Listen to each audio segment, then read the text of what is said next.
Welcome, everybody, back to another special live episode of Three Man Rush Podcast. I'm your host, Landon Oliver, here with my two co-hosts, Andrew Scott, Big Jared Holly down there. Want to thank you for joining us. If you're joining us on Twitter, if you're joining us on YouTube, make sure to follow us on Twitter at Three Man Rush Podcast. And our Twitter handles are in the bio here. Make sure to follow us on there. And if you're watching on YouTube, go ahead, hit us up. Give us a like, give us a subscribe. Let us know what, your predictions are this week. But, a couple days we did part one. So here we are, Friday afternoon, going live. Ready to hit part two. Obviously, I'm kind of glad we waited, man, because we have some stuff pop off. Yeah, there's some stuff to talk about. But, there's some trades there's a trade that happened. There's some stuff that happened. But the biggest news involves one of our co-hosts, our main host, the guy that keeps us on track, has another gig that deserves some airtime, deserves a shout out. So, Landon, since you're the guy that knows the ins and outs of it, won't you let our viewers know what else you're up to outside of the Three Man Rush now? All right. So, if you follow me on Twitter, you already know. If you are a Colts fan, you more than likely already know. But I'm now the co-host and analyst of the Blue Stable. It is a Indianapolis Colts podcast presented by Fansided, and we're pretty excited. We're going to be doing a lot of really cool stuff as well. They're breaking down some matchups, doing some film reviews, basically all things Colts. And once we get to the draft, I'm really excited because I'm also taking over some draft coverage from them. Should be going to the Senior Bowl, be able to go to the Combine. Possibly, depending on where it's at, might even make my way over to the NFL draft itself. So, so a lot of cool stuff, man. Man. So it's I appreciate you guys. Congrats, man. Very well deserved. It's pretty awesome. And if you are listening to this, if you're not already subscribed, which I know we got a lot of Colts fans here, go ahead and subscribe over at the Blue Stable. Follow us over there. Let us know. My two co-hosts there, Culture Shock, you can find him, and Michael Pevia, TBS, the Blue Stable. Go ahead and give Mike a big follow too. But yeah, it's pretty awesome stuff, man.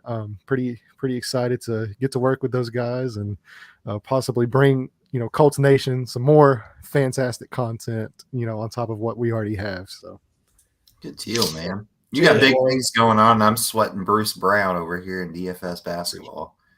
Great job, brother. You get some Gatorade on Yeah, I'll take some Gatorade. But yeah, so I mean, outside of that, we got the team on the CMC side of the trade is in one of the matchups we're going to be talking about in a minute. So do we want to just get the CMC thing out of the way now, or do we want to save it for the matchup and get to the matchup? I mean, we might as well just pop off with it, man. Yeah, dude. So we had actually just finished filming last night. We had just hit, end record for the Blue Stable episode, and that news popped off, and I was just like, oh shit, here we go. I texted both of y'all pretty much immediately afterwards too, and I was like, man, that's wild, which it's kind of funny to me because I had the same thought. So I saw somebody tweet it, and I had the same thought in my head too, and I was like, literally the entire purpose of Kyle Shanahan is that he can take undrafted free agent running backs and make them stars. And they have wasted so much draft capital in running backs in the last 3 years. So I mean, hey, though, I'll say this though, as cool as Tyrion Davis Price and Elijah Mitchell and Wilson, all these Jordan Mason. As cool as all those guys are, they're not Christian McCaffrey. They're not Christian McCaffrey. No. So I know, Drew, you were actually pretty excited about the trade. So To an extent. my immediate reaction was, damn. Like it sucks that of all the places he had to go to San Francisco, and then I had to sit with that for a little bit, and then after sitting with that for a little bit, the details of the trade came out, where they don't have a first round pick for the next couple of years because of trading up for Trey Lance, and so they gave up their second, third, and fourth round pick this year. So they basically gave up day 2 of this year and then gave up a fifth next year. Zach, what's up, baby? What's up, Cheers, Zach? man. Our guys, hey. Love seeing that baby healthy and thriving, man. Those pictures sir. that you've been putting on Twitter have been beautiful. So just the fact that they're going all in, right, on Christian McCaffrey and the quarterback that they just went all in on to try to replace. That's what they're going all in with. So just as a fan of a division rival of theirs, it's a lot of fun to watch, man. And obviously, if they win the Super Bowl, it'll all be worth it. And that would be my worst nightmare. But I don't think CMC definitely makes them a better team. Like there's no doubting that, no debating that. Like I want to get that out of the way. CMC is an incredible player, and he makes them a better team. But the issues they had before trading for CMC, they still have. Like it didn't do anything to patch any of that up. So I don't know. I'm always going to be a little bit more on the pessimistic side of things because it is San Francisco. But I was, once I saw the details come out, I was not near as upset that the Rams did not trade for CMC and that San Francisco did. I guess my thing is too, does it really? I mean, it is Christian McCaffrey. I get it. But this team's going to run no matter who's out there. And plus, McCaffrey, I don't want to be the guy, but he has a history of injuries. So, like, he does. San have all of his running capital. backs also have a history of injuries. It's like Jimmy G is a rundown trailer in a trailer park surrounded by Maserati. Yeah, pretty much, man. It's like they got all the weapons in the world, but at the end of the day, they still got Jimmy G. We've seen where Jimmy G can. Hey, they made that dude's job a lot easier though. I'll tell him. I'll give him that. Yeah, that was my initial reaction. Was, man, Jimmy's got to be so excited he has yet another dude he don't have to throw it farther than 5 yards to. Because if you look at his numbers throwing 15 plus yards down the field, he's like the bottom of the bottom in the league. So this is the perfect. If you're going to go get him another weapon, this is the perfect style of weapon to get for him. Yeah, I guess I'm irate too because I got a lot of shares of Deebo Samuel. So like, yeah, he's pissed at this point. Yeah, I don't know. Like the way I view it is like you're never, no matter what happens, you're never a running back away. Like there's no such thing. You're never a running back away. No. So, yeah, I mean, I get it. What I want to talk about is the Carolina side of this. Job well done. Yeah, I absolutely love what they got back for that. I They're mean, blowing it up. Rightly so. Like this is the perfect tank job if they get the draft picks right, which obviously that's a big if with them. But when we're looking at the team, so they have really good pieces on defense. They still have DJ Moore. They just drafted, a left tackle there for them. Only pay undrafted running back. Austin Eckler. Never pay running backs. Never pay running back. Hashtag never pay running back. If you're watching on Twitter, go ahead and drop that hashtag down there. Hashtag never pay running backs. It's going to get me banned from the Colts community if I keep saying that. But man, for Jonathan Taylor to come back. Hey, he'll be back this week. So, the way I look at it is okay, so you got really good pieces on defense. J.C. Horn, Brown, Brian Burns. Offense, you just drafted a tackle. You got DJ Moore. A pretty their offensive line is not absolutely just dog water. No. So this, they're more than likely going to have a top 2 pick in the draft. I mean, it's highly likely, if not number 1 overall, it'll more than likely be. They should definitely be the favorites for number 1 overall. Yeah, and so you draft a young quarterback that high. You already bring him into a decent situation. Hopefully, you can get a good coach hired around him to build, possibly, Ken Dorsey. I'm just saying, that would be a good hire for Carolina. a guy that can build an offense around a young quarterback, as we've seen up in Buffalo. And then on top of that, now you just have like 6 picks in the first 3 to 4 rounds, I believe.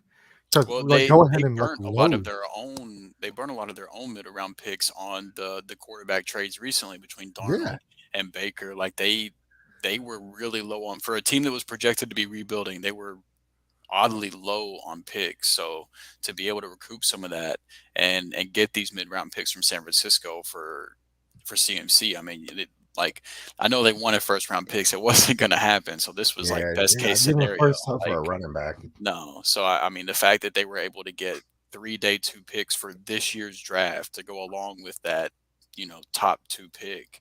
I mean, that's a great job by Carolina. That's a great start to the rebuild. Yeah.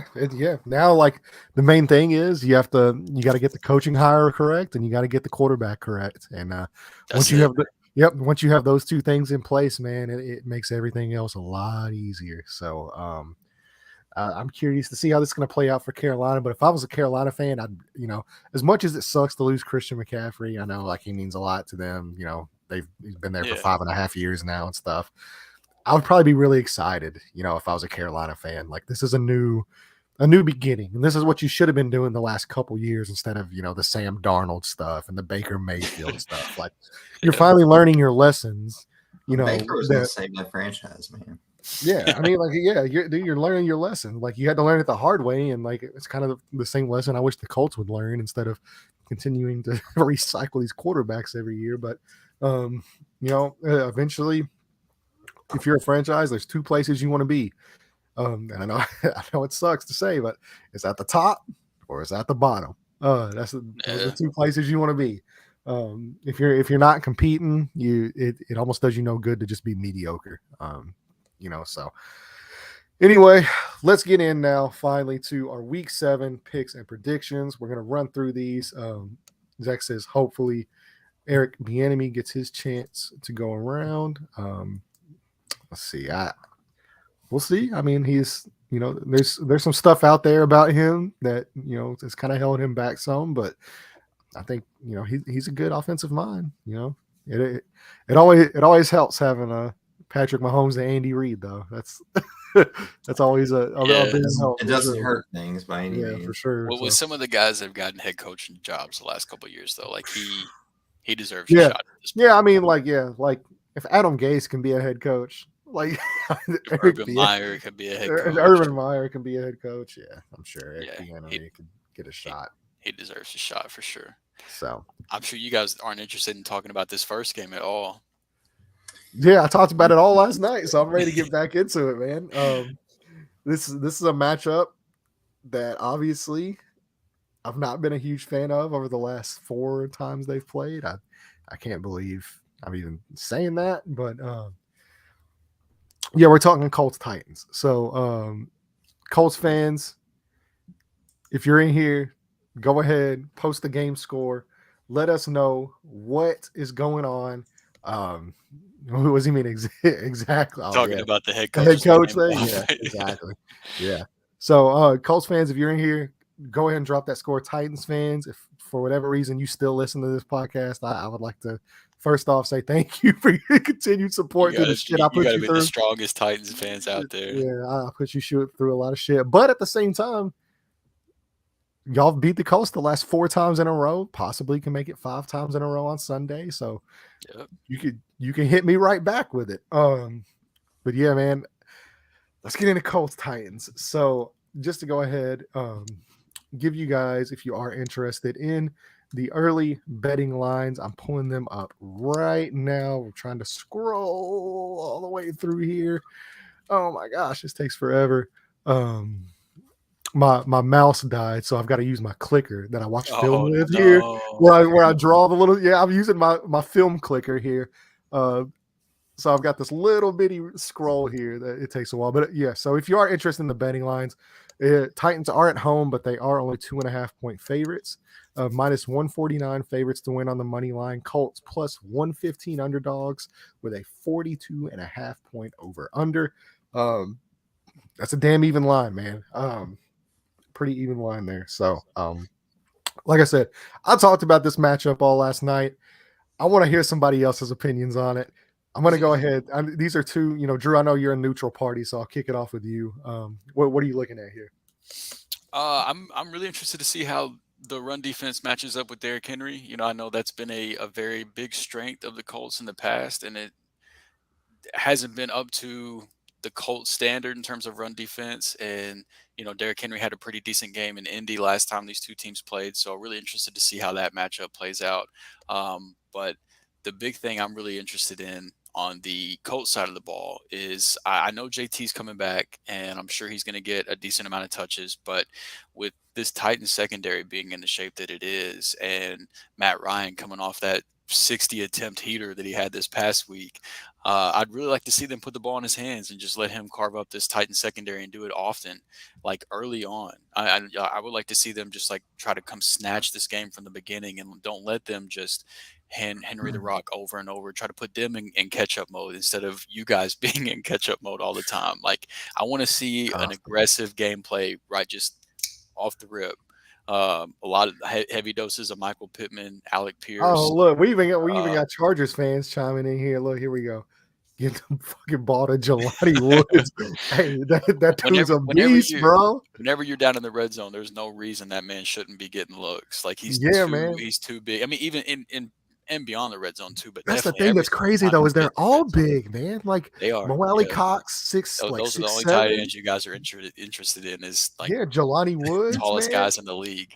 Michael Pittman's like what, 6'4". Alec Pierce is 6'3". Like, they got some. And then you got Paris Campbell in there.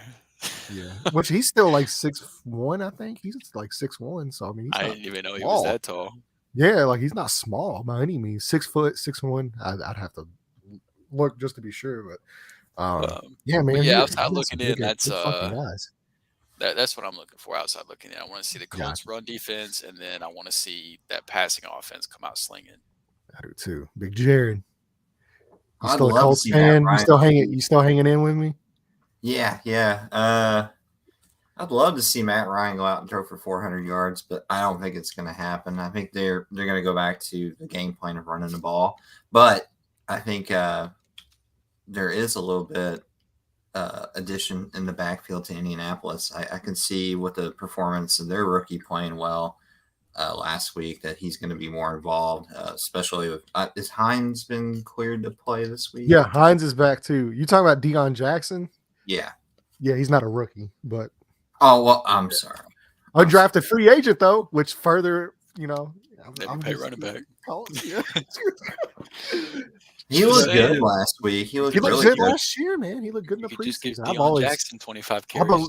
I believe on this show, everybody was everybody's talking about Philip Lindsay, and I think I said, Deion Jackson's the guy there. Like, I'm telling you, he's a good player, man. He is wrecked. They have a bad secondary to begin with, but like, that defense is in really tough shape. The Colts should win this game, even if it being on a roll, and for some reason they seem to not play Tennessee like they should. Yeah, based on how the last 4 games have went, it's tough to say they should win this one. Which they've all been close games though. Like, it's pretty much been the Colts like self-imploding, like towards the end. So, and I mean, you still got to finish all 4 quarters. The only thing to fear, man, is Derrick Henry. Derrick Henry kills this team. Like, they do. He does. And I don't think he kills them. To me, Ryan Tannehill kills this team more than Derrick Henry does. Henry had quite himself the game earlier this year. Maybe not across the 4 games in total, but earlier this year he had probably his best game of the season against them. Yeah, which that's a lot of. I don't know what their problem is playing Brandon Faison over Isaiah Rodgers. It's just the dumbest thing. He even missed that. He took a bad angle last week on that ETN run too. That guy causes so many issues. But yeah, man. I'm so sick of watching Ryan Tannehill roll out. I don't understand why nobody can defend the Titans on naked boots. It makes no sense to me. It's every time I watch the Titans, but more specifically, every time the Colts play the Titans, Ryan Tannehill will run at least 10 naked boots. and there's nobody ever around him, dude. There's nobody ever around him because they're all focused on Derrick Henry. So, that's for me. It's pretty simple. Set the edge, get Brandon Faison out of there, play Isaiah Rodgers like that guy can tackle. Apparently, Zach is also familiar. Dude, oh yeah, he's a Chargers fan. I forgot. Yeah, you've dealt with Brandon Faison too, haven't you, bro? Man, what the fuck is up with that guy? He can I've never seen somebody take so many bad angles. If you want some good, if you want some bad Brandon Faison film, I actually have a couple of things on my Twitter account you can go watch. Some all 22 film on, but yeah, to me it's simple here. Like this is my key to the whole game right here. Red zone performance right now. Titans are converting or they're scoring 92% of the time when they get in the red zone. Just to put that into perspective, the Kansas City Chiefs 76% of the time is second place. Almost a 20, almost a 20% jump from first to second. Ungodly gap. Yeah, dude, that's crazy. Well, what it is it's unsustainable. Completely unsustainable. Hopefully it's unsustainable this week. The Colts, on the other hand, 25th in the league, 47.3% of the time. They're only converting. So less than half the time they're not even getting field goals. They're getting blanked in the red zone.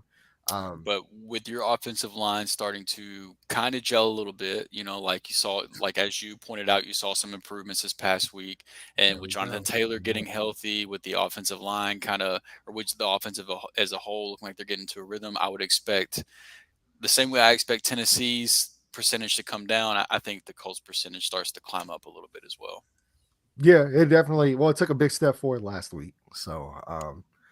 Yeah, I agree with you, though, Drew. I hope they come out slinging the rock and kind of use Jonathan Taylor the same way you use Deion Jackson. Like, you got that guy the ball out in space. Get that guy the ball out in space. Get Hines the ball out in space.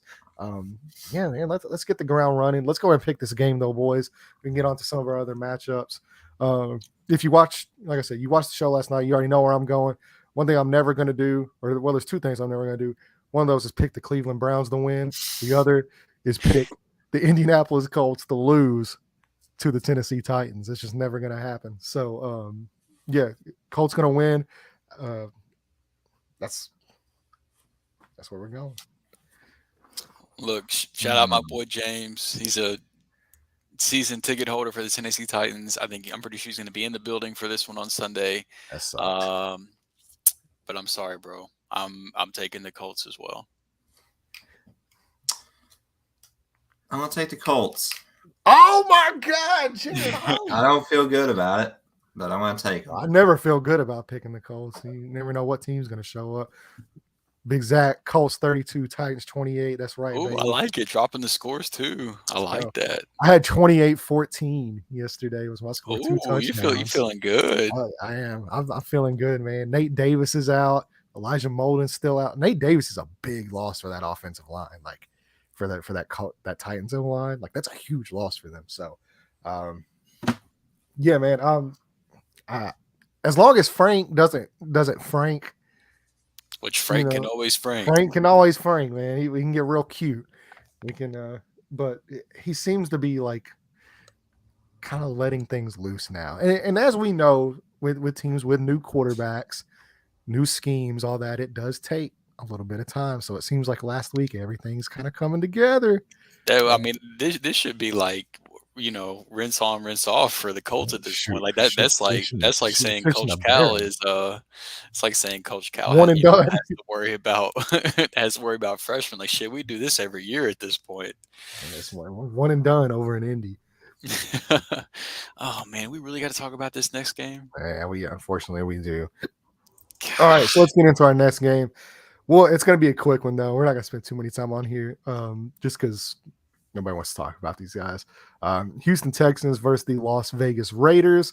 If for whatever reason you want to throw money on this game, more power to you. Be a real degenerate to bet this one, but we're still going to talk about it. Man, It's funny you say that. So I was building a lineup last night, and I had Dameon Pierce. Oh, God. I was looking at Foster Moreau. Of course. True degenerate. I had to. The Raiders defense is bad enough. You can most definitely play some Texans pieces, and like even Nico Collins could be a sneaky play. Brandon Cooks, there's some plays. Brandon Cooks, yeah, like Brandon Cooks and Nico Collins been real close in targets the last couple weeks. So hey, you don't want to throw a Rock Ya-Sin right now though. That dude's balling out. he's about all they got going for him in the secondary right now. Yeah, pretty much. Yeah, you ain't lying there. All right, so Texans at Raiders. Raiders are -7 favorites. They are at home right now, so they're favored to win by more than a touchdown. -303 on the money line. Texans are +225 underdogs right at the moment. A 45.5 point over under. Fuck the Raiders. Fuck the Raiders.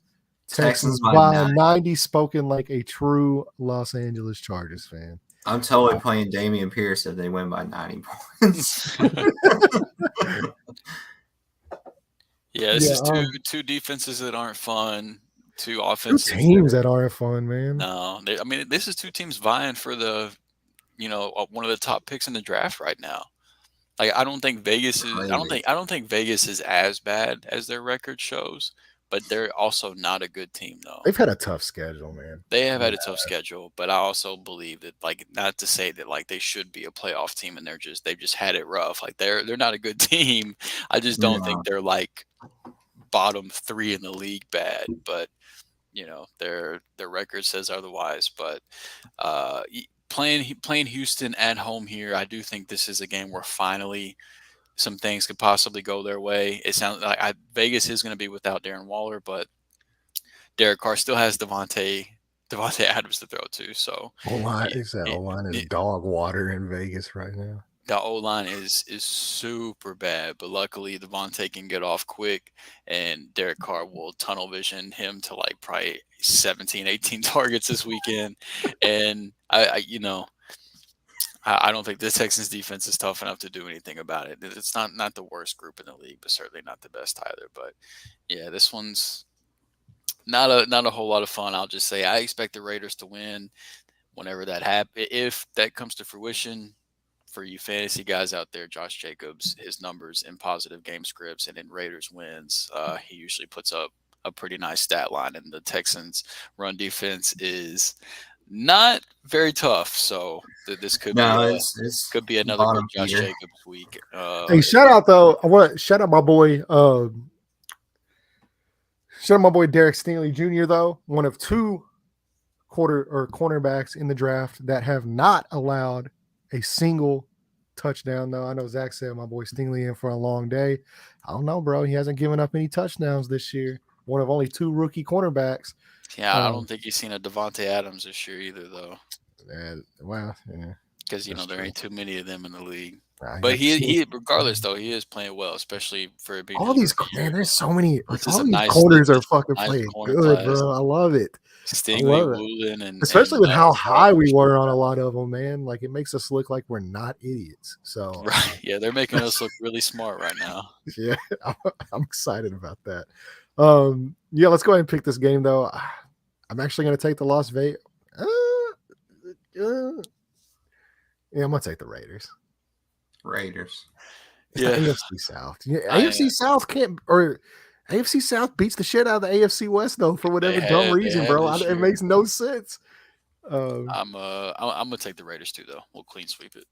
Yeah, hey, let's get in to our next matchup here. Let's see what we got. The New York Jets versus the Denver Broncos. Actually, a weird matchup, man. Like this is kind of a weird matchup going on here. The New York Football Jets, the goddamn Jets.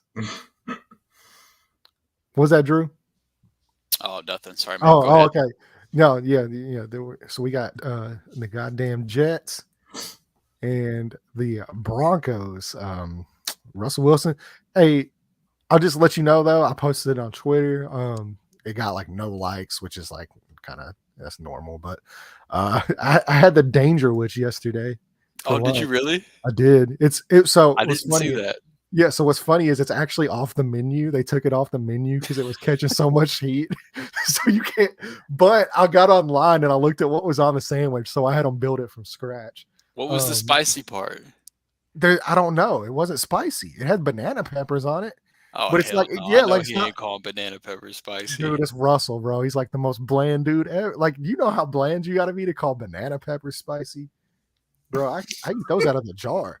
But Yeah, yeah, hell yeah. yeah. So I was thinking, because I was looking on there and I'm like, oh well, maybe it's got, you know, and it's got like the chipotle mayo and some jalapenos and like, it's dangerous and all that, bro. It had banana peppers and then it had mustard and mayonnaise.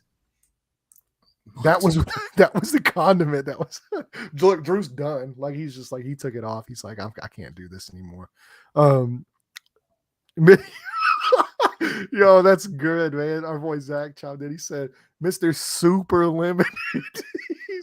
he is limited right now, man. Before we get to the Broncos, though, I do want to talk about the Jets. Man, like what a run it's been for Robert Saleh, dude. This has been a really good team. I think LaFleur, the offensive coordinator there, has done a fantastic job. Brees Hall's playing really good. Michael Carter. I don't know what's going on there with the wide receivers. Actually, I kind of want to get Drew's opinion on this now that he's coming back. About Elijah Moore wanting out. Yeah, about Elijah Moore, man. Like, what do you guys make of that situation here? Like, is it something that you're like, okay, like maybe if they're not going to use him, do you understand it? But like for me, like I guess it's just because I'm an old head or not. Like, look, one, you're winning football games, but not only that, bro, you played 17 games. You've played basically one season, dude. Like, how are you wanting out already? Like, I think he watches. I think he probably listens to a lot of podcasts and YouTube videos because, like last year, he got steamed like big time, and for good reasons. He had good numbers last year, but a lot of people are thinking he's a bad player. But I'm not saying he's a bad player either. But I mean, Garrett Wilson is better, I think, and I think Corey Davis is still really good. He might be. Well, they run the ball too. That's the thing is like they haven't needed to throw the ball lately because of how two good running backs. You're winning games. Your corner, your secondary is looking. Look, Drew. Good. He said they're winning games, and Drew's just so mad over there. Drew, come on, man, let us have it. I mean, I'm very pro player, so I'm going to be on the player's side. I am too, but I mean, like at the end of the day, dude, like. No, if you got to start your shit with I'm an old head, then we know what direction this is going. They're winning games, but these guys got one chance to get the bag, and their first big contract coming off their rookie contract's about their most important one. And I think one of the biggest problems is like they might be winning games, but he's also having to watch Zach Wilson play football. And Zach Wilson has he hasn't been doing anything to lose them games, but they're not winning games because of him either. And if you look at his numbers, with Flacco versus his numbers with Zach Wilson, it's not just a small dip. It's a significant dip in terms of yards per game and the touchdowns he's scored across his career. Yeah, how are they doing with Joe Flacco? I know I'm not disagreeing that they've won more games, but I will also say even if Joe Flacco would have been playing these last couple of weeks, they still would have won those games. Like Zach Wilson is not why they won those games. Like Joe Flacco happened to start some games they lost. They could have still won those games with Joe Flacco. Zach Wilson was not a difference maker in these wins, and the Jets are misusing Elijah Moore is another thing that really gets on my nerves. Like that he thrived out of the slot in Ole Miss. His play in the slot is the reason why we were so high on Elijah Moore in the draft process. And this year he's run 75% of his routes out wide. So I mean, like. He's not producing because the passing offense isn't good, and they're misusing him. So they're 4-2, but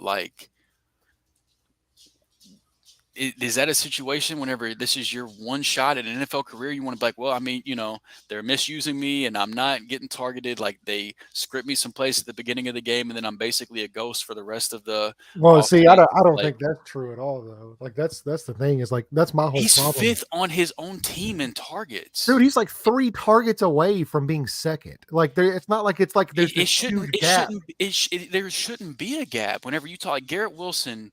Yes, he's a great player. Outside of that, there's nobody that should be getting more targets than Elijah Moore, and it shouldn't be but you got to close. understand too. To get targets, you got to be open. Like, is he open? Yeah. I don't think he is. Maybe that's because they're misusing him, In by the running him spots where they outside. use him correctly, he does get open. Yeah, but I mean, like, you're getting, you are, like, at the end of the day, you are getting opportunities, whether it's outside, inside, it doesn't matter. You got to make the most of them. Like, you still got to go out there and, like, at the end of the day, it's still football, man. Like, if you have to scheme a player open every single time, is that player a good player?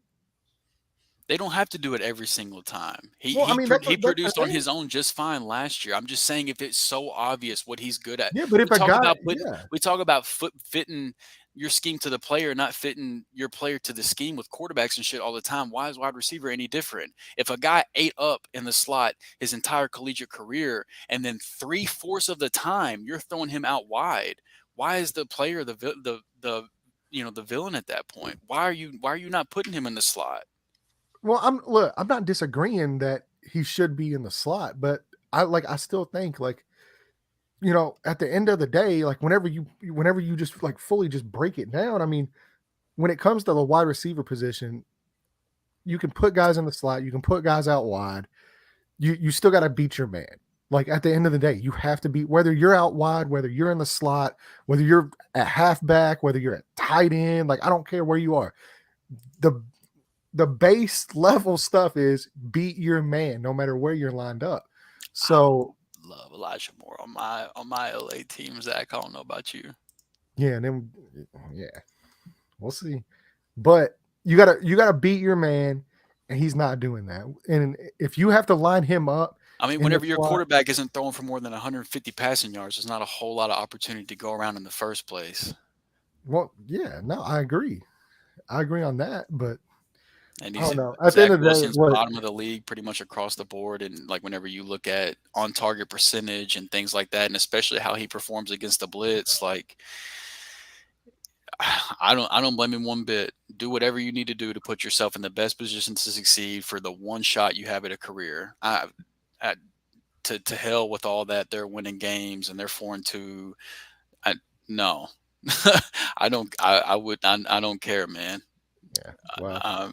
There's a lot of players on the Jets right now. If you look at some of their likes on Twitter, that they don't quite feel the same way. They're not big fans. I'm sure those guys that aren't expected to produce, that are just happy to be along for the ride for 4-2, that don't have the draft capital and shit like that. I'm sure they are happy to be along for the ride. But a guy like Elijah Moore, he's not supposed to. It's coming from guys like Elijah Vera Tucker and Breece Hall. Yeah, offensive linemen hate diva wide receivers. Like, we saw what happened. We saw what happened with the offensive linemen in Pittsburgh and Juju and shit like that too. The reality is Elijah Moore can ball, and they're misusing him, and that's not on Elijah Moore, and he has every right to be pissed. Now, if you don't like the way he handled it, that's your own opinion, but the numbers show, based on usage and based on targets, that he has every right to be upset. Yeah, well, I will say one thing: Breece Hall's looked really, really good in this stretch of games. He's as good as advertised. He's incredible, man. And in all fairness, too, Michael Carter's not looked bad. Like, that running game has looked really, really good, and it is definitely. My thing is, why change your whole offense that's working right now? You're winning games. Things are working for you. Like, I know you don't like the winning games thing, but like, that's what it. Because 150. If you're going to pick between winning games or catering to a basically 17 game in wide receiver, what are you going to choose? You're going to need that wide receiver whenever you go up against offenses that can actually put up numbers and aren't putting up 10 points a game. I know they got wide receivers. Elijah Moore's one of them. I'm not saying he's but they didn't need what him. He's doing. I don't like the way he goes about it. Like Denzel Mims is in the exact same situation, right? His career's dead. Why would he want to follow that path? Yeah, but second round pick, he made his stuff known. He requested a trade. They said, like, and all he's done since then is, like, he stayed quiet and he's went to work. And he's dead to everybody. Nobody cares about him. He is dead, man. He is dead. That's the first time I've heard Denzel Mims. I just look at that as like an argument toward my direction. Why would you want to take the Denzel Mims route to a career? That's your career trajectory. I want to be Denzel Mims, and that's the path Elijah Moore's on. They have similar draft capital. They're having similar early season struggles, but Elijah Moore is a better receiver than Denzel Mims, in my opinion, in my personal opinion. So like I said, I'm if I'm having to taking choose, the Denzel Mims path. well, like I said, if I'm running the team and I'm running the offense and I'm winning games the way, like I'm winning games, then we'll see how sustainable that is. I'm not saying it's sustainable because I don't think Packers would take Denzel Mims right now. they probably would, and he'd probably be a good player for him. He probably could have just walked across the field the last time whenever they played the Jets and been useful for him. Come on in. Yeah, I mean, but the good news for the Jets is they get to play the Denver Broncos this week, so that's true. What they've been doing could be sustainable for at least another week. And that Broncos defense look good. Oh yeah, the defense. Broncos defense is legitly good. Yeah. Yes, the quarterback. You're either going to have a backup quarterback or a hurt Russell Wilson. Healthy Russell Wilson wasn't good, so I can't imagine hurt Russell Wilson's going to be good. So I very well could see the Jets winning this game. Yeah, I don't know. It's going to be tough. Especially, I know Russell Wilson's kind of banged up right now, so I don't know. Is he even going to play? Well, according to him, he's Wolverine basically, and he's going to heal in time to play. So Wolverine blood. He's got Wolverine blood running through his veins, and he's eating dangerous sandwiches, so he might be back. Not a bad sandwich. It was not a bad sandwich. It wasn't as good as my sandwich that I made. Subway. It's not. One thing that always too, I texted Emily, I was eating it for dinner last night. I was like, one thing that always just blows me away about Subway is every single time I go there, no matter what time of the day, whether it's early, when they first open, everything's fresh out of the oven, doesn't matter when. Their bread is always stale as shit, no matter what. They have the stalest bread of all time. It never fails. Yeah. Subway's so fucking. The Subway's so mid, man. There's so many better sub shops, but they're everywhere though. So if you need a sub, you can find a Subway. But I'm a Firehouse Subs guy personally. I'm Jersey Mike's is where I'm at. That's where I kind of lean towards Firehouse as well. Hey, I'm a Firehouse Subs guy. Penn Station's good. It's good. Penn Station's good too. Penn Station's got the best cookies on the map. Their chocolate chip cookies are on another level. But Jersey, whenever it comes to just purely subs, this is how bad we don't want to talk about the Denver Broncos right now. Yeah, I'd much rather talk about Jersey Mike's, 100%. Yeah, let's talk about who's got the best subs and cookies right now. Yeah, let's just go ahead and pick this game. Look, even Zach wants to get in on it. What's he got? What he got? Fire! Oh, that's my guy right there. Firehouse Subs, bro. Quiznos used to be the shit, man. I can't believe that Baja chicken at Quiznos. The Baja chicken. The Baja chicken was flave, dude. Firehouse, then Jimmy John's. I like Jimmy John's. I'm not mad about that. I like Jimmy John's. Okay, so Broncos are at home, but they're only minus 1.5 point favorites on the point spread. So basically, the Jets are favored. Yeah, basically, Broncos are minus 120 favorites to win. Jets are minus 105 underdogs. So that's literally an even line. 38.5 point over under. Gross, man. I'd rather eat fucking Subway than with these two offenses, you still probably need to take the under. Oh yeah, look, he said the Baja chicken. Bro, that Baja chicken was fire. I miss so good. Bro, you still got a Quiznos up there, Jared?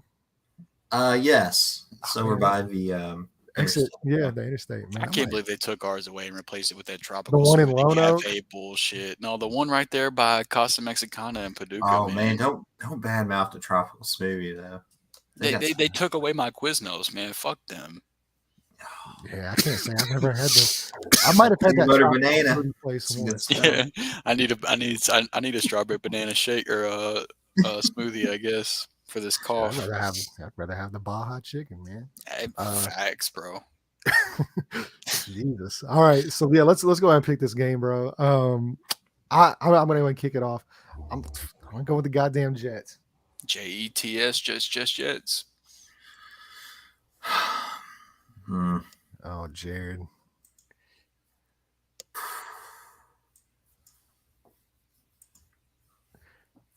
Jets. Denver's running game is banged up, and Melvin Gordon. Who cares? I mean, really, like, who cares about the game at all? This is definitely like these two, the Texans, Raiders, and Jets, Broncos. That's a pretty rough couple games this weekend. Like those are two games that I'm gonna have to. I wouldn't actually mind watching this just because I like the Jets play design on offense a lot. Like I like what LaFleur does there a lot. I like watching their defense. I like watching their defense too. Yeah, so I mean, like I don't mind watching the Jets at all. I can't handle another. Is Denver the most boring team in the NFL right now? Oh yeah. Well, they're bad. Denver? I mean, outside of being bad, are they boring? Yeah, like, they're like, bad and boring. Yeah, there's nothing exciting. That's the worst. The defense, Patrick Surtain isn't boring. Like the watching Texans him, are watching bad, him but they have Damian Pierce and some other people that are fun to watch. Yeah, no, you got to if you want to be excited about the Broncos, you got to get excited about their defense. There's absolutely nothing to be excited about on the offensive side. It's just like the fact that like I've had to watch that team on primetime now for like what 3 weeks in a row. Yeah, I need. So like if I have a choice finally in the matter of not watching the Broncos, I'm not gonna watch them. Especially whenever this next game is on 3:00 slate. Exactly. So let's get into this next game. That's the Kansas City Chiefs and the San Francisco 49ers. 49ers, by the way, getting Trent Williams back, getting Nick Bosa back, getting Christian McCaffrey, who they said like he's probably not going to have like a big package in this game. He might just be like a red zone weapon that they'll use when they get in the red zone, if they get in the red zone. But at the same time, I mean, it looks good on paper. They're finally getting help. I'm excited. The most exciting thing, one of the top 3 things I've looked forward to the most this week is what? Trent Williams coming back? Yes. I'm so excited to watch. I'm pumped about that too, man. I think this is the first time you're like all season you're going to see them fully, truly healthy. And I think this is the 49ers defense that we've wanted to see pretty much all year round.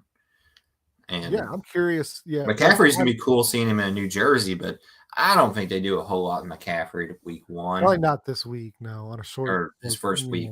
Yeah. But, which I mean, like the good thing is, like, I mean, at the end of the day, like he's coming from. Well, I don't know. He's coming from a different. I mean, he's played in, I guess, similar like West Coast style offenses, nothing like this, but like it all kind of like at the end of the day, it's all football. Like you can have different names for different concepts and stuff, but it's all the same concept, whether it's, levels or, drives or posts or, I mean, like it's all concepts with different names. So as long as he can just get like a base understanding of like, okay, this is this, he'll be fine. Like I said, they'll probably have some red zone packages for him. That's what one thing, like I will say, I know Drew hates Jimmy G, but like that's one thing he is really good at is like he does get guys in the correct a lot. Like he sets guys up to succeed. I'm just saying he does, man. He does. He's good about that. So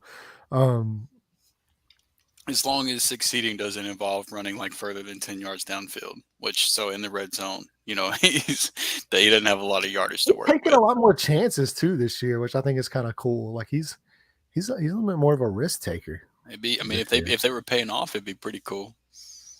They have a few times there. Like I mean, I know like last week wasn't a really great game, but that Atlanta Falcons team. Yeah, well, also 3-3. I know, like we brought this up on the last episode. A lot of dropped passes that were right in the breadbasket. They had a lot of drops in that game, dude. Hang a drop pass in us 4 yards. Just the no, I mean, like they were down the field, man. Like they were down the field in the breadbasket and just bounced off a guy's hands. So I mean. If you want to put that on Jimmy G, that's on you. I'm not personally going to do that, but I'm excited to watch this game too because if they are a fully healthy team, I want to see this defense go up against Patrick Mahomes. I want to see how DeMeco Ryans is game planning for Patrick Mahomes. This is going to be so exciting to me. It's like not only do I get to watch Trent Williams, who not only like you talk about running backs, wide receivers, like obviously like I love my quarterbacks, but he is one of the most insane players to watch play football. Like I love watching him He's play one of the biggest offensive difference line. makers in the league. Yeah, like he's to me like outside of like maybe like Aaron Donald, he is to me the best player, like just pure football player. Like I'm not talking about quarterbacks, you know, because obviously quarterback's the most important position. So if you want to label Mahomes or Josh Allen as the best player in the league, like that's fine. But I think you have to put Micah Parsons in that conversation too, man. I really do. I don't have a Like problem with that at all. he jumps off the screen too. Yeah, Trent is also in that conversation though. Yeah, he's one of the best players in football. So I'm excited to watch him. Hopefully he's fully healthy. Hopefully he's back. But yeah, like not only am I excited about that, but now like I want to see how D'Amico Ryan's game plans this, you know, against this Chiefs offense. You know, two fantastic like an offensive mind with Andy Reid and Bieniemy and Mahomes, like getting that game plan ready, and you know they're going up against just as smart of a defensive player there. So I'm excited to watch that. I'm excited for the resurrection of George Kittle. 9 targets this last week. He had a good game last week. I think we might have pointed that out as a possibility on the DFS show for you guys that hung out for the end of that, where I showed up late. Could have made even bigger week if we didn't drop some passes. I think a pass. He did drop one. I think he dropped a touchdown, if I remember correctly. I was gonna say there was like 2 or 3 but they don't have to worry about that anymore because Christian McCaffrey is about to eat everyone's workload and destroy fantasy football owners. Deebo Samuel calls and like. You really are upset about this Deebo thing, huh? The sneaky Brandon Ayuk DFS play from last week. Yeah, I'm heartbroken, man. When I seen that when Landon texted, I was like, yeah, he would go there. That seems about right. That's what Drew probably said the same thing too. I had a lot of fun at the expense of the 49ers because of like the draft capital and stuff like that. But to be honest with you, like whenever I saw the clip of CMC showing up to practice today wearing that number 23 49ers jersey walking out onto the field, I was just like, man, I know if I was a 49ers fan, I'd be sitting there like, I don't give a damn about the picks we gave up. I don't care about nothing. Like, look at that man walking out onto the field wearing a 49ers jersey. Like, our offense is about to be so tough whenever you got Kittle, Ayuk, Deebo, now CMC, the offensive line getting healthy. Like, that offense is, even with Jimmy G and his lack of abilities, that offense is going to be a problem. To a lesser extent, Lane and I had a similar joy a while back with when the Colts got Trent Richardson, and that did not work out very well. But I remember the excitement. God damn it! Why'd you? Like, why? There was so much excitement to that. Why bring that up? Maybe this happened to Christian McCaffrey. My Deebo Samuel will be just fine. I highly don't you dare wish that on that man. No, like I hate Christian McCaffrey's awesome, dude. Why would you want that? Because I have Deebo Samuel. What do you mean? Why would I want that? I don't give a shit about no Deebo Samuel. Look, one of the coolest things in the world here that is not talked about enough is the fact that Mike Shanahan coached. You're not doing the dad thing. I am doing the dad thing, dude. It's cool as fuck. How is that? Nobody cares awesome about is that Mike Shanahan coached Ed McCaffrey. Kyle Shanahan wore Ed McCaffrey's number in college because of how much he loved him being a ball boy and growing up around him. And now Kyle gets a chance to coach his son. I don't care about none of this shit. Bro, that's some storybook shit. I love it, dude. I love it. I'll throw that story in the garbage. No, see, like you can do the whole like, why can't you like how can you not be romantic about baseball stuff? How can you not be romantic about football? Like that's just like I am romantic about football whenever there's something to be romantic about. That's from like remember the Titans, Rudy. Yeah, they're gonna make a movie about this called "Remember This Choke Job." Yeah, I forgot it's the 49ers. There's already movies on the internet with that same name, Drew.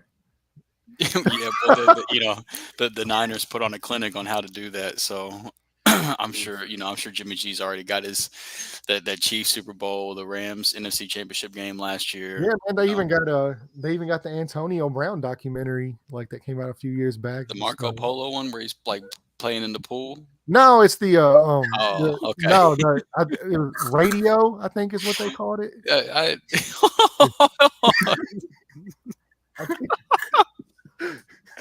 Oh no! That was out of left field. I wasn't. Sheesh, boys. Yeah, it's getting late. Hey, we ain't got to work tomorrow. What if Tua ends up turning into Antonio radio? Brown after he's head injuries? What if like you wake up one morning like Tua's like got a rap career and like literally is like he's playing Marco Polo with his dick out at the pool. At that point, I think I may be done watching sports and just CTE. These guys don't deserve this. Like it's too Will Smith gonna make a sequel to his movie at that point. Like it's gonna be starring Antonio Brown and Tua. Will Smith make a movie about head trauma after slapping. Vontez Burfict makes a guest appearance. Just to get ejected from the film. Ejected. He would definitely helmet to helmet AB on set for sure. Yeah, that dude, like I think it might do him some good. Landon has mentioned this several times. I think he's right. He's never been the same after that. Who'd you say? Antonio Brown. After that incident, like he went off the deep end. I was saying, who'd you say mentioned it? You. I've talked about that. You and I have talked about that. Oh, I guess, yeah. I'll take it. That's why I thought you said. I didn't come up with it, and I'm pretty sure you were like, that dude's never been the same since he got hit upside the head. He hasn't since he took that hit, bro. Like he's like a different person. Maybe he needs to get hit. Yeah, he's a different breed. Man, put that shit on. That shit on. Bro, that shit's catchy though. It is. It's one of the best games of the week. I love it. So let's get into the lines here, though. Right now, Chiefs, 49ers are at home. Chiefs are favorites, actually, by -3. On the money line, -167 favorites to win. 49ers +130 underdogs. 48.5 point over-under on the game. Should be a good one there in San Francisco. Let's go ahead and pick this game. Where you guys going? San Francisco's getting healthy, man. They're at home. They're going to run the ball no matter who's back there and try to keep Mahomes on the sidelines. I like the 49ers. Ooh. I'm going to take the Chiefs in this one, man. Like I think that they had Buffalo on the ropes last week. And to me, Buffalo's the best team in football. Like, I mean, say what you want about the Eagles. Like, that's fine. I don't have an issue with that. But to me, Buffalo's the best team in football. They had them on the ropes. I think the 49ers are still maybe a week or two away from getting these guys fully integrated into the lineup, getting them back on track. So, yeah, I'm going to take Kansas City in this one. I already know where Drew's going. This is tough, man. I'm going to have to think this one out. Man, Kansas City Chiefs. Yeah, I knew you weren't going to pick the 49ers. No. It's like me picking the Tennessee Titans to win. It's just fuck that, man. I can't wait to see them blow this shit and then not have any draft picks. Can't wait to see Jimmy G hold a Lombardi. Oh my God. Bro, if Jimmy Garoppolo wins a Super Bowl and holds a Lombardi, is he going to be again? Is he going to be the backup for the NFC Championship game? Is he going to be the backup for he's going to be backup for like next year's Super Bowl or something? I bet you if they win a Super Bowl, like with Jimmy Garoppolo, he's not there the following season. They still go with trade. Yeah, they'll still trade him. I agree. Yeah, because like the defense will probably have caused like 3 pick sixes in the game, and Jimmy Garoppolo probably threw for like 150 yards and no touchdowns and 1 pick, and they probably won the Super Bowl. Yeah, would have been the perfect. That's realistic, actually. That's pretty much how I'd see it happen. You know what I'm saying? I mean, that's ideally what I think. That's how Peyton got his second. Sure did. That's how Brady got his first. Facts. Hey, Roethlisberger, all the grades, man. Yeah, they all get carried at least at some point. There's Um, very little Nick Foles out there. That's true. Yeah, there's not very many big dick Nicks out in the world. No. That's what the Colts should do, honestly, is just ride Matt Ryan until the playoffs and then bench him when we hit the playoffs and just let Nick Foles ride through the playoffs. Let Nick cook. Yeah. No, there's not going to be no 28-3 this year, boys. We're throwing Nick Foles out there. All right, let's get into our next game here. Big Zach, if you're still with us, we got the Seahawks or the Sea Chickens, whatever you want to call them. I don't know what that rivalry is. Nah, the Seahawks really ain't much of a rivalry, to be honest. There was a couple years there where you might have been able to consider it, like, even whenever the Rams were bad, they still somehow managed to squeak out at least one game against the Seahawks every year. So it's like that was never really much of a thing. So no, we're good with the Seahawks. Go Geno. Oh no. Oh no. Oh, Zach's down bad. He is. That's It's tough to blame him. I can't blame him, man. Hey, we need to have a discussion about your boy Brandon Staley. It's time to have a TED talk. It's time to have that talk about Brandon Staley. Drew, what is going on?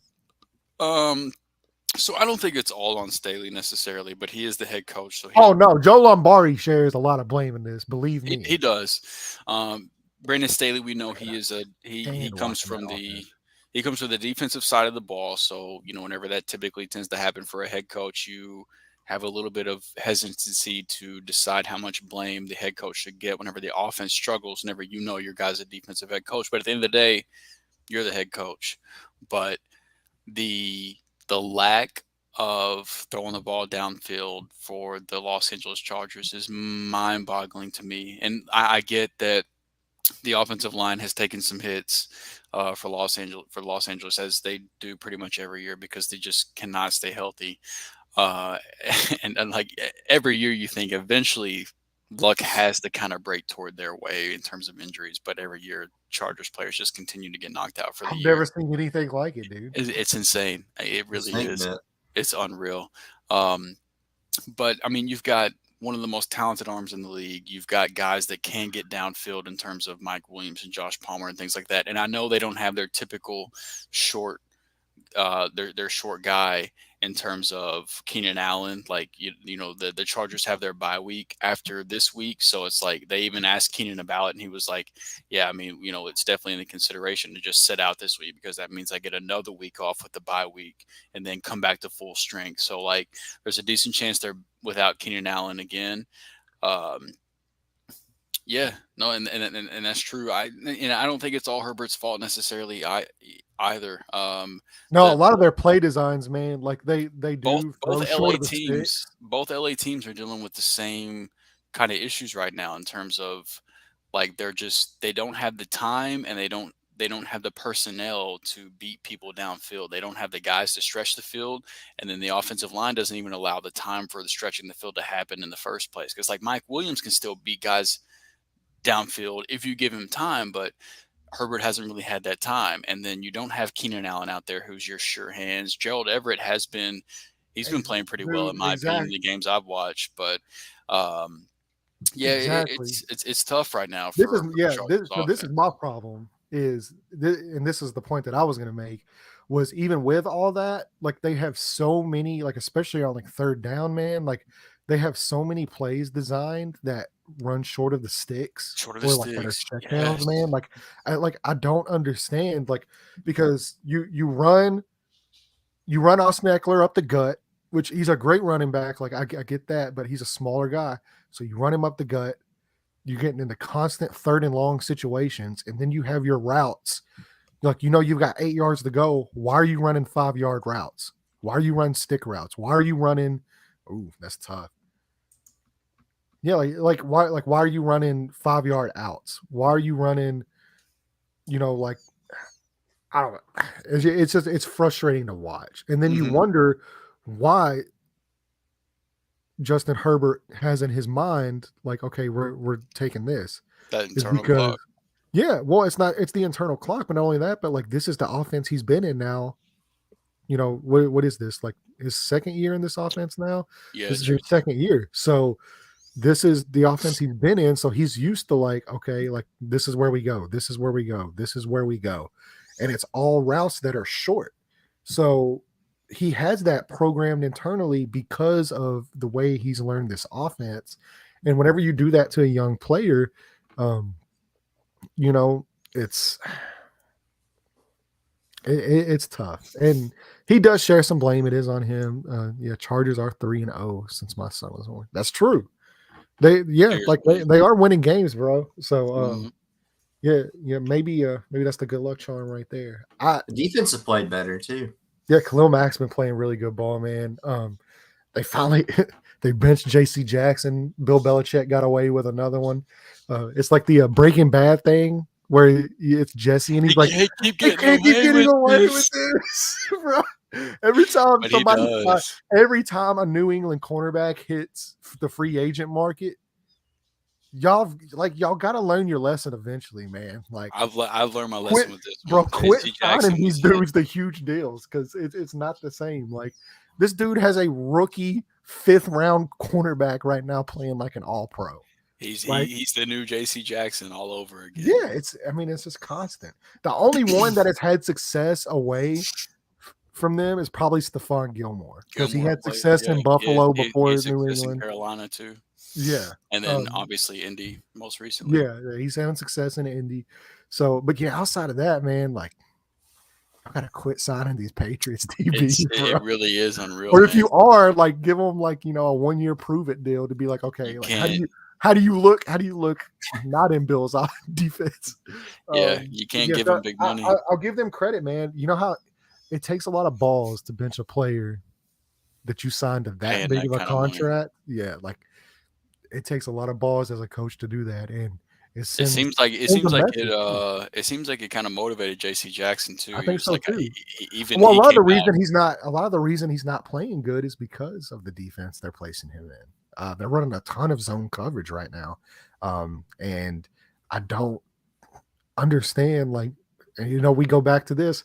Why are you not putting your guys in the best situation to succeed? Why, as coaches, are we continuing to prioritize scheme over personnel? It's rampant. It's constant. It's a losing battle. Yeah, you prioritize scheme over personnel, and that's what it gets you. So yeah, that's my thoughts on it. I will say though, let's go ahead and pick this game. Big Jared, give us some thoughts here on this game. You've been a little quiet. I like Geno. I think it's a bounce back week for him. Like, I think the Chargers are decimated with injuries, man. Absolutely decimated with injuries. Eckler is getting it done, but his runs it's not explosive. He's getting it done in the passing work. It's not on the rushing attempts. I just don't see how the Chargers can withstand all these injuries, and I think Seattle they're gonna be able to stretch the field a little bit with the running game with Kenneth Walker. That's awesome, bro. That's something we haven't talked about at all, but Ken Walker has looked incredible since the offensive line looks great. Kenneth Walker looks great. I love their play design there. Like, I absolutely love what their defense has played better than what I thought they would too. Yeah, they've really stepped it up the last few weeks, and Tariq Woolen is a huge part of that. Yeah. Every time I mention his name, mind-boggling that he lasted till the 5th round. I don't understand it. I was wanting, like, I was talking about that guy as a 2nd-round pick. Like, that's definitely he's a huge W for the 3-Man Rush podcast, at least. Like, that's one guy. We've had a lot of DBWs over the last 12 months, bro. Yeah. And I love what Shane Waldron's done, man. Like, Shane Waldron, dude, their offensive coordinator's been awesome. He's setting him up. He's putting him in a position to succeed, which is all you can ask. I mean, you still got to make the throws, and boy, Geno's making them throws. So, let's go ahead and pick this game, though. If you are curious about, hold on just a second. I'll let you guys pick. Yeah, Jared, did you already say your pick? Yeah, I got the Seahawks. Yeah, that's right. All right, so Lena's going to have to split the difference. I do think it's going to end up being a close game, but I think that the Chargers end up pulling this one out. It's tough not to give the home team the edge, even though honestly, like as far as playing at home goes, both for the Chargers and the Rams sharing that stadium, like the home field advantage hasn't been exactly too kind for them. And LA is not a far trip for the Seattle faithful. So, I don't think this will be your typical home game for the Chargers, but I do have the Chargers just slightly edging out the Seattle Seahawks in this one. Yeah. Also, I'm gonna take the Chargers, man. I'm gonna stay with the young Whitaker kid. I'm gonna stay with Zach's son. He's been doing some great stuff for the LA franchise. He's got them playing motivated ball. Yeah, exactly. So I'm gonna stay with the young guy here and get that Chargers dub, make it 4-0 since the birth. I will say too, I had the Chargers in the Super Bowl, so I would rather see them win this game. I had the Packers in the Super Bowl, so I had them last year, and I learned from my mistakes. So look, I need. Look, there we go. Boast by 90. That's what I'm here to do. Yeah, there you go. There you The go. I'll say this much, man. Whoever scheduled the primetime games for this weekend needs to be fired effective immediately. Why is the Sunday night game and Monday night game we're about to have to talk about is the Steelers versus the Dolphins and then the Bears versus the Patriots? Who playing this shit out?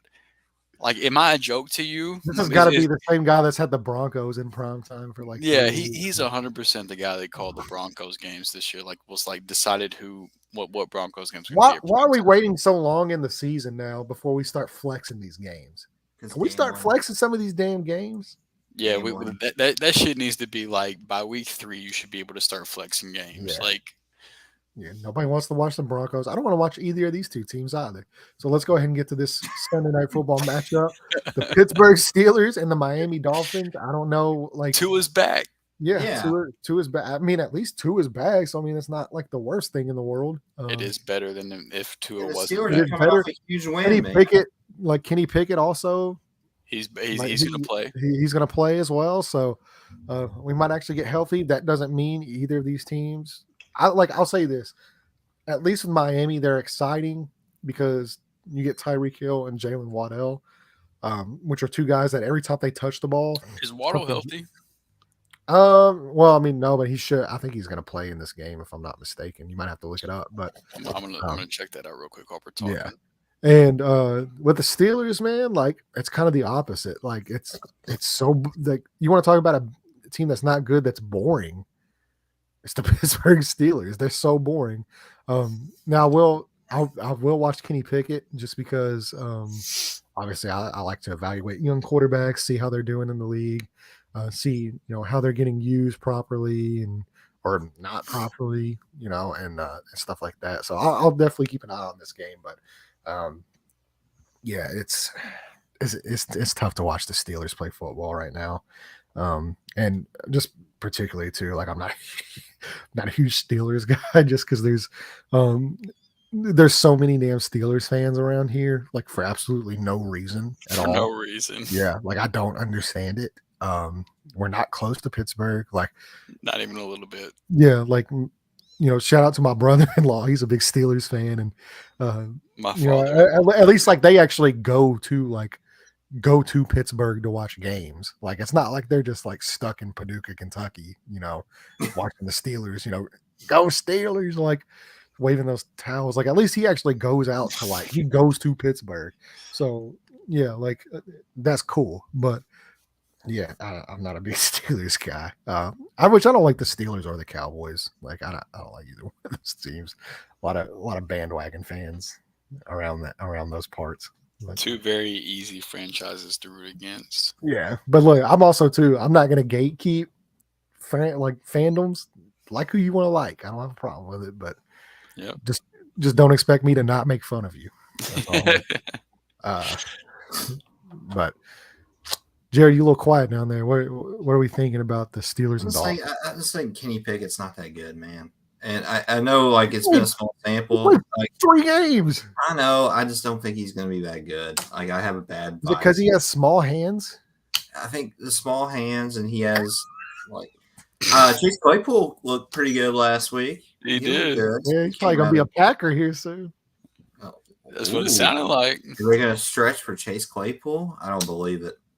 That's what it sounded like. They won't give Aaron Rodgers a weapon. Come on, man. Is he going to leap Alan Lazard as number one receiver? Absolutely not. Nobody on earth. I pretty much guarantee you that guy will not work. I will take the Miami Dolphins. I have Tua is back, and There he is. They have entertaining players. Yeah. So shout out to Miami Daniel, man. What he's been able to do with Tyreek and with Waddle, and especially with the Tua injuries and things like that, with how productive this offense has been and how good Tyreek and Waddle has looked, even with the quarterback play they've gotten the last few weeks. Like Mike McDaniel deserves a ton of credit, and those receivers on the field deserve a ton of credit as well. So yeah, you see what Tyreek Hill did last week? Yeah, man, with a mix of Skylar Thompson and Teddy Bridgewater, he absolutely shredded, and he's going to continue to. There's probably not a player in the league that I've rised on more than Tyreek Hill this year. Now y'all truly understand how good he really is. I was definitely in the camp of I was one of the people that gave too much credit to Patrick Mahomes for his success, and watching the Dolphins games this past year, there's nothing you can take away from this guy at this point. He's definitely somebody that I've had to, just kind of take the L on, which I'm fine with. Like I know I'm not going to get every player evaluation right and things like that, and that's perfectly fine as part of the learning process. And Tyreek has definitely taught me a lesson this year, and hats off to him. I mean, he has. That dude has just produced and produced and produced. Does not matter in the slightest who's at quarterback for Miami, and he's going to show out. So shout out to Tyreek, man. Yeah, and to counterback, Mahomes look good with Juju Smith-Schuster and Mark. I mean, whoever they put out there. Can you imagine if they would have kept Tyreek another year? They'd probably be a pretty good football team. With the way the AFC West is right now, too, it's crazy. They would have just run away. I would have loved, knowing what I know now and seeing this, I would have loved for Kansas City to just figure out a way to pay Tyreek and just let those guys keep going at it, because it truly was something special. And just like really having a better perspective to what Tyreek brought to that offense. I mean, and then seeing how that offense. If this never happened, you still wouldn't be appreciating. I would still be sleeping on Tyreek. Absolutely, you're absolutely right. So I'm glad that this lesson was able to happen. I was able to evolve my way of thinking. So it was definitely beneficial for me to see this happen. But yeah. Tyreek, Mike McDaniel, that offense, they deserve a lot of credit for what they've been able to cook up. All right, so let's get into the lines, though. If you are interested in betting this game, Dolphins are at home. They are -7 along the point spread. Means they're favored to win by more than 7 points. Money line, -345 favorites for the Dolphins, +260 underdogs for the Pittsburgh Steelers, 44.5 point over-under for this game. Let's go ahead and pick it. Where are we going, guys? I'll go with Mike Gesicki does the gritty, and the Miami Dolphins win again. It's going to be an interesting game to watch here at the deadline. I'm taking Miami as well. Welcome back, Tua. Yep, I'm going to say the Miami Dolphins are going to put that shit on the Pittsburgh Steelers, and they're going to get that W for our boy Antonio Brown. He'll be back. No, he won't. No, yeah, he's gonna be running the ball with Stone Cold Steve Austin, and that's how white boy runs the football. Christian McCaffrey.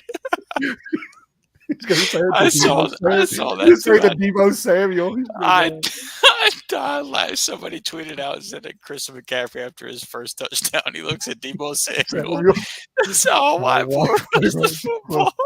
You've never seen The Longest Yard with Adam Sandler, or the one with Burt Reynolds. Either one of them. Either one of them. The Adam Sandler one, though, is specifically for like the Stone Cold Steve Austin. Yeah, the scene. Kevin Nash. Kevin Nash is in it. Yeah, Great Khali. That's like a wrestling movie in a way. It is, man. Man, that movie's so good, man. I might Nelly. watch that when I get off here. That movie's hilarious. Nelly cut some shit up in there. Yeah, that really Brucey, is a good it's movie. Brucey's time to shine, baby. How come I can't play quarterback? Cheeseburger Eddie? What do y'all know about Cheeseburger Eddie, bro? Like, it ain't easy being cheesy. It ain't easy being cheesy. That's such a good movie, man. It is, dude. It's awesome. All right, let's get into our Monday Night Football. Let's go ahead and round out. We have to. Unfortunately, all right, we got the Chicago Bears taking on Bill Belichick. This is a little bit of a coaching mismatch here. Just a tad. You have Luke Getzey game planning for Bill Belichick's defense. Good luck, man. This should be fun. Is Mac Jones back this week? It sounded like it. He got in. Mac Jones.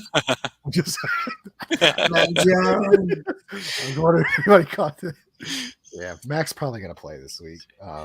It's a shame we're gonna get the return of the Mac and not some more Ooh, Zappy. good one. Oh my god!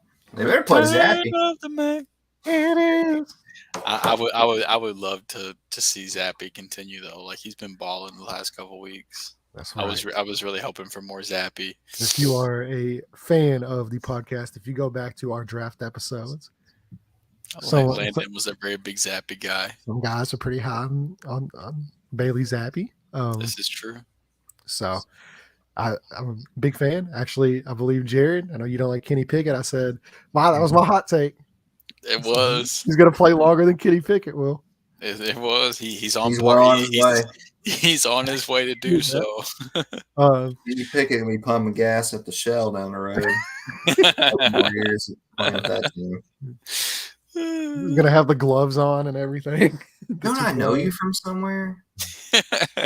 No. Let me just. Well, Kenny Pickett's so young that by the time he's probably out of the league, he'll just be plugging in cars at that point. Him and Ryan Leafa have a podcast together in about 4 years. Yeah, everybody's got a fucking podcast now. That's right. I have 2 of them. Yeah. Way to go, Landon. You're the pod father. You're on my level. All right, so Patriots are at home. This is taking place in Foxborough at night. They are minus 7.5 favorites to win this game, so by more than a touchdown. Patriots are minus 400 favorites to win. That is it's a little bit big. Bears plus 280 on the underdogs with a 39.5 point over under. Gross. For Monday Night Football. Gotta love it. Yeah, at least they're not going to torture Al Michaels with this one. So that's also a positive. They can't hold him hostage this Monday. So, yeah, let's, if you're interested, like if you go on our YouTube page, I did do a Justin Fields post that is up on there. So if you want to talk about Justin Fields, go visit that video. You'll get to learn all of my thoughts about it. It's on the YouTube channel as well. Yeah, that's what I was saying. It's on YouTube. It's on our Twitter account as well. And the New England Patriots, man, like they're playing good ball. That's what they do. Like they. I love to troll Bill. It's on brand for what I do, but his coaching job this year is among some of his best work. But between navigating the whole Mac Jones, Bailey Zappi thing, the defensive losses that they had, I like to have fun with Bill because he's a guy that's easy to have fun with as somebody that's a Rams fan and somebody that's a fantasy football player. Considering the torture he's given me as a Rams fan, and then just how much he despises fantasy football. He's a very easy person for me to dislike, but the coaching job he's done up to this point through this year cannot be denied. I mean, he just continues to show why he's one of the greatest coaches in my mind, the greatest coach of all time. And he's putting on a clinic this year, and there's no denying it. Like I will still find ways. I will still try to find ways to troll him throughout the year. Do not mistake that. But don't get it twisted. Yeah, don't get it twisted. But yeah, you got to tip your cap, and just throughout points throughout the year, you just got to tip your cap. And this is one of those moments for him. So yeah, I'm gonna take the Pats. It's Bill's doing his thing. Big Jared. The real winner in this will be my employer because I will be fully rested Tuesday morning. I plan on going to bed early. I will take the New England Patriots. Yeah, my love, like as much as I like Justin Herbert, as high as we were on him, y'all already know my love for Big Mac Jones. You already know my love for Bill Belichick, of what he does. You know my love as well for some of the weapons out there. Like I really like Tyquan Thornton. He looks really good this past week. Yeah, he's a good player. And the most underrated wide receiver in the National Football League, Jacoby Myers. The dude is an absolute stud of a route runner. He is a stud. That would be a guy if I'm like Green Bay or somebody. Like I'm trying to get Jacoby Myers on my team. He'd be a great addition for somebody that needs obviously help. Yeah, he's awesome. So yeah, I like some of the stuff they do around there. Yeah, I'm gonna take New England here. So all right, well, that brings us to the end of another fantastic time. Obviously, we're not having a DFS show this week just for some unforeseen circumstances involving bad shrimp. Yeah, we're gonna skip the DFS show. If you guys are curious, if you want some DFS stuff, go ahead and hit Big Jared up on Twitter. That's at Jared3MR. Ask him some questions. He can go ahead and help you out as well. He might throw a lineup on Twitter just for the hell of it. We'll retweet it on our page here. You can follow us at 3 Man Rush Podcast, and possibly give you a free lineup. We'll see if he can put together something for you on some DFS lineups on FanDuel. So don't play Dak Prescott. It's probably a good idea. Don't play Russell Wilson. No, I'm going to leave it at that. Okay. Well, give it a week or two. There's nothing wrong with that. But yeah, excited. We get, we're in the best time of the year. We get Thanksgiving just right around the corner. Obviously Halloween's just, here next week. But not only that, we got hockey going. We got NBA going. We got October baseball going. We got the NFL going. We got college football going. It's something. We got college basketball starting up. Yeah. Here in everything is here. Yeah, I mean, it doesn't get any better than this. So it doesn't. Unless you're a gambler, then you're probably in a little bit of trouble during this time of the year. But yeah, they're just gonna throw us back. I'm actually winning right now. Our local degenerate down there checking in. Yeah, but see, he's up right now, so nothing wrong with that. So we're excited to get into some sports here. But yeah, thank you guys so much for the support. If you did like what you hear, go ahead, hit the subscribe button, hit the like notification, hit the bell so you can get notified whenever we do go live as well. We're going to be going live at least twice a week now, and then possibly throwing up some DFS stuff as well on Fridays. That's our normal Friday show. We just had to push this one back a little bit more. And then also too, like I said, catch me out on the Blue Stable podcast. If you are a Colts fan, I will be on there Thursdays previewing the upcoming Colts game, and then every Sunday breaking down what happened, whether we won, whether we lost. Hopefully, even if you're not a Colts fan, man, it's a good listen. So I'm not a Colts fan. I tapped in. It was a very good listen. So don't write it off if you're not a Colts fan. And like what I do, like personally, like I discuss a lot of scheme stuff, a lot of whether you're talking about personnel packages, route combinations, defensive coverages, stuff like that. So even if you're just a fan of the game and you just want to learn a little bit more about how the game actually operates, go ahead, tune in. I'll be glad to help you out there, and just reach out. So that's going to be at the Blue Stable as well. Thank you guys so much for listening. Well, as much time as I put in at this point, I would hope so. That's probably what I'm about to do whenever I get off here. I'm debating on if I want to watch film or if I want to watch The Longest Yard and eat Taco Bell. I think the latter's probably going to win. Taco Bell's open till midnight, aren't they? You guys have a good night. Yep. All right. All right, guys. So we'll holler at y'all later. Thank you guys so much for tuning in, and we will see you next week.